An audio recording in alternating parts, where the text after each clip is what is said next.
सकाळपासनं एक व्हिडिओ ठाण्यातील दिघे साहेबांच्या ऑफिसमधला सगळीकडे व्हायरल होताना निर्देशनाला आला आणि ठाणे शहरामधील आणि ठाणे जिल्ह्यापासून घेऊन उभ्या महाराष्ट्रामध्ये अनेक जणांनी मला फोन केले की अशी पद्धतीची अशी कुठची प्रथा किंवा परंपरा आहे का जिकडे दिघे साहेबांच्या आनंद आश्रमामध्ये पैसे उधळले जातात। खरोखर निंदनीय आणि खरोखर दुःखदायी गोष्ट आहे की अशा पद्धतीने ते पैसे उधळले गेले। ही परंपरा आहे का किंवा त्या पद्धतीचं अशा पद्धतीने अनेक वर्ष अशा गोष्टी काही चालल्या आहेत का? तर मला असं वाटतं की ज्या पद्धतीने ज्या तऱ्हेने हे पैसे उधळण्याचं काम चाललेलं आहे आणि ह्याच्या अगोदर देखील मी अनेक वेळा असं सांगितलं की ह्यांचेच नेते साहेबांच्या प्रतिमेच्या समोर चपला आणि शूज घालून उभे राहून एकमेकांना पुष्पगुच्छ देतात। अत्यंत दुर्दैव आहे की ज्या दिघे साहेबांचं पूजन आपण करता, ज्यांना आपण देव मानतो, जे आपलं दैवत समजतो, त्यांच्या प्रतिमेच्या समोर अशा पद्धतीची गोष्ट करणं हे अत्यंत निंदनीय आहे, दुर्दैव आहे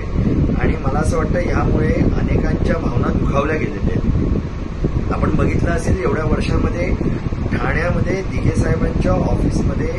त्या आनंद आश्रमाला बघण्याचा एक दृष्टिकोन खूप वेगळा होता।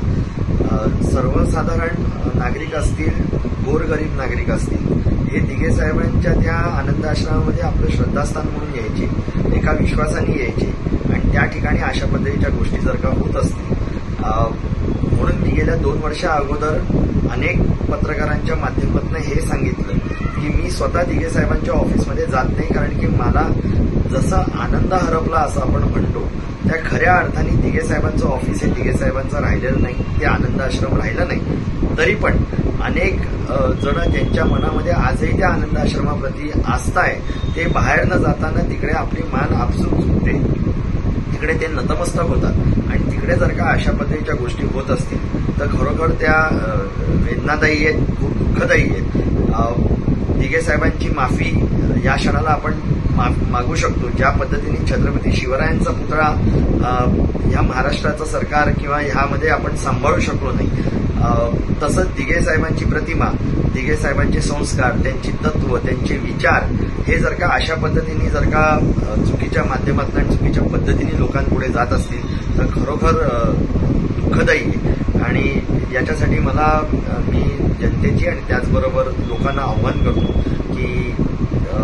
आनंद आश्रम आता आनंद आश्रम राहिला नाही आणि खऱ्या अर्थाने आपला आनंद हरपलेला आहे।